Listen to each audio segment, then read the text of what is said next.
विधानसभा का मानसून सत्र समाप्त। हिमाचल प्रदेश आपदाग्रस्त राज्य घोषित, केंद्र से विशेष राहत पैकेज की सीएम ने की मांग। बिलासपुर दौरे पर पूर्व केंद्रीय मंत्री अनुराग ठाकुर, क्षतिग्रस्त मकानों का किया निरीक्षण, अधिकारियों को तत्काल कार्रवाई के दिए निर्देश। आपदा प्रभावित क्षेत्र के दौरे पर विधायक जनक राज, प्रभावितों से की मुलाकात, विधायक ने सीएम पर साधा निशाना।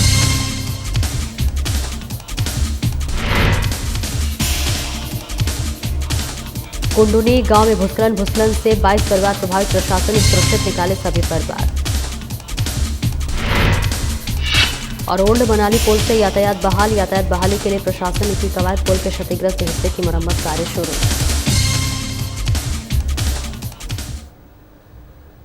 नमस्कार, स्वागत है आपका। मैं हूं आपके साथ सपना दीपक मद्देशिया। बुलेटिन का आगाज करेंगे। हिमाचल प्रदेश विधानसभा का चौथा सबसे लंबा 12 दिवसीय मानसून सत्र समाप्त हो गया। 59 घंटे चली कार्रवाई की उत्पादकता 98% रही। सत्र के दौरान आपदा प्रबंधन पर सबसे अधिक चर्चा हुई। निगम 67 के तहत काम रोको प्रस्ताव में 33 घंटे तक आपदा पर विचार हुआ। सदन ने सर्वसम्मति से हिमाचल को राष्ट्रीय आपदा घोषित करते हेतु केंद्र को प्रस्ताव भेजा। कुल 690 सवाल पूछे गए, 11 सरकारी विधेयक पारित हुए और 43 मुद्दे शून्यकाल में उठाए गए। मुख्यमंत्री सुखविंदर सिंह सुक्खू ने कहा कि आपदा से हुए नुकसान के बाद सरकार राहत पैकेज के लिए प्रयासरत है। विपक्ष ने सहयोग की अपील की है। विपक्ष के नेता जयराम ठाकुर ने सरकार पर गलत जानकारी देने, कमजोर प्रबंधन और भ्रष्टाचार के आरोप लगाए हैं। उन्होंने कहा कि प्रदेश हित में केंद्र से मदद के लिए विपक्ष सरकार के साथ खड़ा है।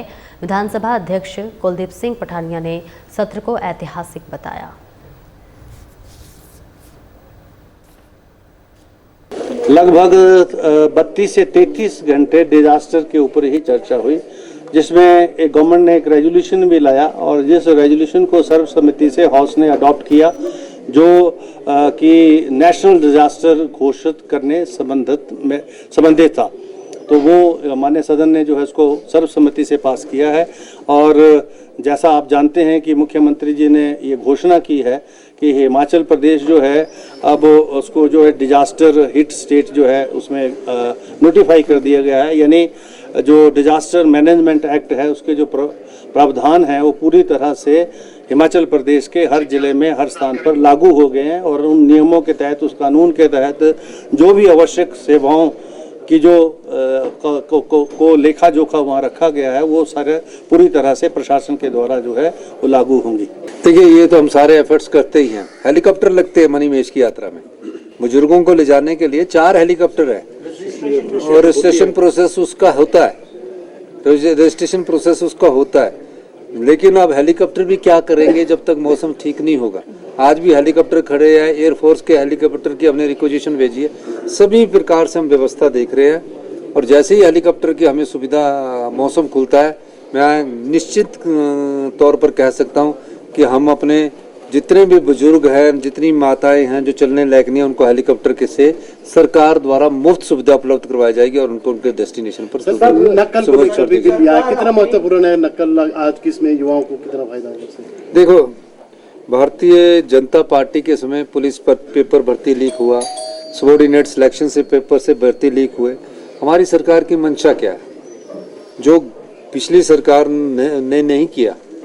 क्या युवाओं को धोखा सबॉर्डिनेट सिलेक्शन बोर्ड द्वारा नहीं मिला? आज जो युवाओं को लिए हमने एक पारदर्शिता नीति लाने की है। सबसे पहले हमने परिवर्तन किया कि जो पब्लिक सर्विस कमीशन के तहत जो रिटन के एग्जाम के बाद पर्सनल के इंटरव्यू के तौर पर ही उनको रख दिया जाता था, हमने उस व्यवस्था को परिवर्तित कर दिया। हमने कहा रिटन के नंबर भी जुड़ेंगे और पर्सनल इंटरव्यू के जुड़ेंगे ताकि एक मेरिट को, योग्यता को मान लिया जाए।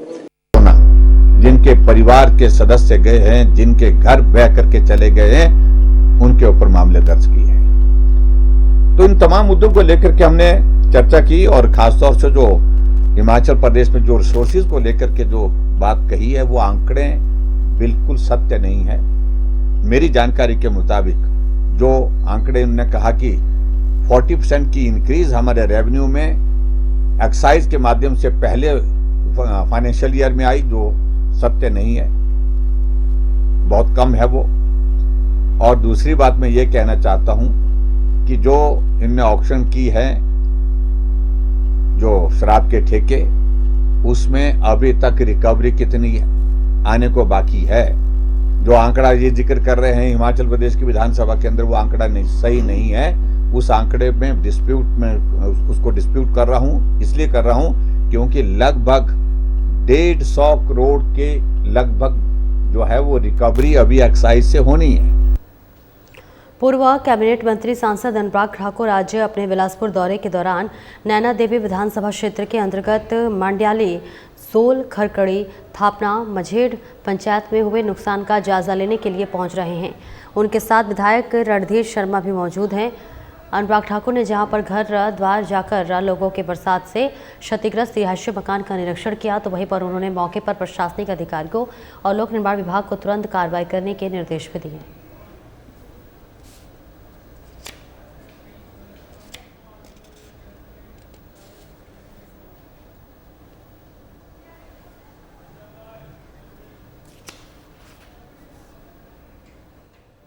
भरमौर विधानसभा क्षेत्र में भारी आपदा आई है और पिछले 6 दिनों से देश दुनिया से पूरी तरह से कटा हुआ है। अभी भी सड़क बहाल नहीं हो पाई है। वहीं भरमौर के विधायक डॉक्टर जनक राज भी प्रभावित क्षेत्र का दौरा कर रहे हैं और दिन रात सड़कों को खुलवाने के साथ ही प्रभावितों से मिल रहे हैं। यही नहीं, अस्पताल में अब 4 दिन श्रद्धालु को नीचे मिल रहे हैं। वहीं डीसी घटना से चंबा भी लगातार संपर्क कर राहत कार्यों में तेजी लाने के निर्देश दिए हैं। डॉक्टर जनक राज ने कहा कि भरमौर में काफ़ी ज़्यादा आपदा आई है, सड़क संपर्क मार्ग पूरी तरह से ठप है और अभी भी काफ़ी श्रद्धालु मणि महेश में फंसे हुए हैं। वहीं उन्होंने मुख्यमंत्री पर भी निशाना साधा और कहा कि प्रदेश को तो आपदा राज्य घोषित किया गया, लेकिन उनकी विधानसभा क्षेत्र को कोई भी राहत पैकेज नहीं दिया गया है, जबकि सबसे ज़्यादा नुकसान यहां पर हुआ है। वहीं उन्होंने चंबा से भरमौर के लिए हेलीकॉप्टर सेवा दे रही कंपनी पर भी मनमानी दाम वसूलने के आरोप लगाए हैं।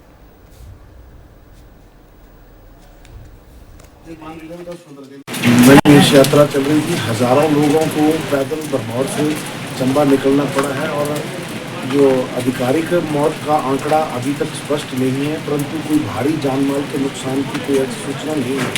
अभी भी कुछ 3 बॉडीज यहाँ कुमती से परिक्रमा के रास्ते में है, जिनको रेस्क्यू करने के लिए हम लोग स्थानीय प्रशासन और राजस्व मंत्री यहाँ पर आए हैं।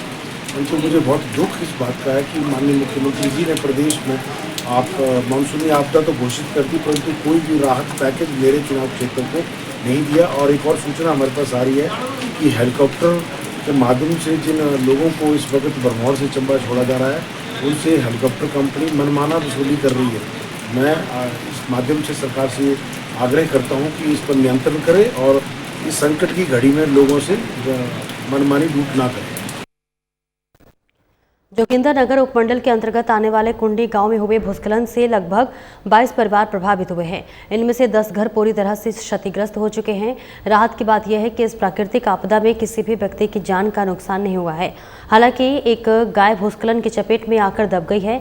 एसडीएम जोगिंदरनगर मनीष चौधरी ने बताया कि प्रशासन ने त्वरित कार्रवाई करते हुए सुबह ही मौके पर पहुंचकर प्रभावित घरों को खाली करवा दिया है और चूंकि भूस्खलन का सिलसिला अभी भी जारी है, एहतियातन सभी परिवारों को सुरक्षित बाहर स्थान पर भेज दिया गया है। प्रभावित परिवार के लिए प्रशासन द्वारा अस्थायी राहत शिविर व्यवस्था भी की गई है। इन्हीं बस से स्थित सोनी एनक्लेव होटल में ठहराने के साथ ही भोजन की संपूर्ण व्यवस्था की गई है। इसके अलावा प्रभावित परिवारों के पशुओं के लिए भी ठहरने और देखभाल की अलग से व्यवस्था की गई है। एसडीएम ने कहा है कि प्रशासन पूरी तरह सतर्क है और प्रभावित परिवारों की हर संभव सहायता सुनिश्चित की जा रही है। बचाव एवं राहत कार्य अभी भी जारी है और प्रभावित परिवारों को समय से उचित फौरी राहत भी प्रदान की जाएगी।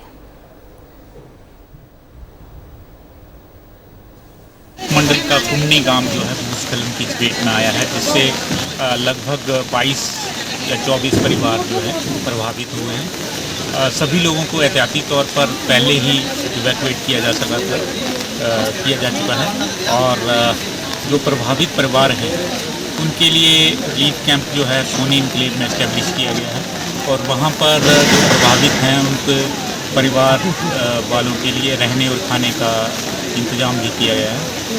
इसी के साथ ये भूस्खलन जो है निरंतर जारी है और इसमें लगभग 10 के करीब जो मकान हैं वो क्षतिग्रस्त हो गए हैं और भूस्खलन अभी निरंतर जारी है, तो और भी मकान जो हैं इसकी चपेट में आने की जद में हैं। पर्यटन नगरी मनाली के समीप ओल्ड मनाली पुल के पास कल सुबह उफनती नदी में फंसे टेम्पो ट्रैवलर को आज प्रशासन ने भारी बारिश के बावजूद जेसीबी और ट्रैक्टर की सहायता से बाहर निकाल दिया है। इस पुल से यातायात को बहाल करने के लिए भी विभाग द्वारा आज काम शुरू किया गया है। हालांकि मनाली में आज सुबह से बारिश का दौर फिर से शुरू हो गया है। बावजूद इसके प्रशासन ने यातायात बहाली के लिए कमर कस ली है। गौरतलब है कि ओल्ड मनाली के इस पुल के एक और का हिस्सा कल सुबह सूतनाला में बाढ़ आने से बह गया था, जिसके बाद यहां से गाड़ियों की आवाजाही बंद हो गई थी और यहां से लाहौल स्पीति की भी और भी संपर्क कट गया था, क्योंकि मनाली से लाहौल स्पीति का मुख्य मार्ग क्षतिग्रस्त होने की वजह से पहले ही बंद पड़ा हुआ है।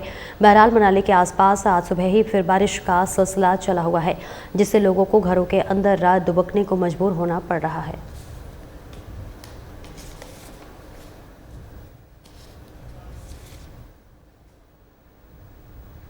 हिमाचल प्रदेश में पिछले 3 दिनों से लगातार बारिश का दौर जारी है। बारिश के चलते भारी नुकसान हो रहा है। आज भी अभी मौसम विभाग ने बारिश को लेकर ऑरेंज अलर्ट जारी किया है और देर रात तक प्रदेश में कई समय भारी बारिश की संभावना जताई गई है। तो वहीं वीरवार से हिमाचल में लोगों को बारिश से राहत मिलने की उम्मीद है। मौसम विभाग शिमला ने प्रदेश में 4 से 8 सितंबर तक बारिश में कमी आने की संभावना जताई है। पूरे प्रदेश में बारिश हो रही है। बिलासपुर सबसे ज़्यादा बारिश का रिकॉर्ड की गई है और इसमें आपको बता दें कि चंबा, सिरमौर, मंडी, कुल्लू, शिमला में भारी बारिश रिकॉर्ड की गई है। आज सुबह से ही प्रदेश में बारिश का दौर जारी है और चंबा, कांगड़ा, मंडी, सिरमौर के लिए भारी बारिश को लेकर ऑरेंज अलर्ट जारी किया गया है। शिमला, सोलन, कुल्लू के लिए येलो अलर्ट जारी किया गया है। आगामी दिनों की बात करें तो 4 सितंबर से बारिश में कमी आएगी और निचले हिस्सों में हल्की बारिश की आशंका है। 8 सितंबर तक बारिश कम होने की संभावना है। इस दौरान भारी बारिश का स्पेल नहीं रहेगा और इसके साथ ही उन्होंने कहा है कि बारिश के चलते तापमान में भी काफ़ी गिरावट आई है। इसके साथ ही पहाड़ों पर हल्की बर्फबारी हुई है, जिससे तापमान में कमी आई है।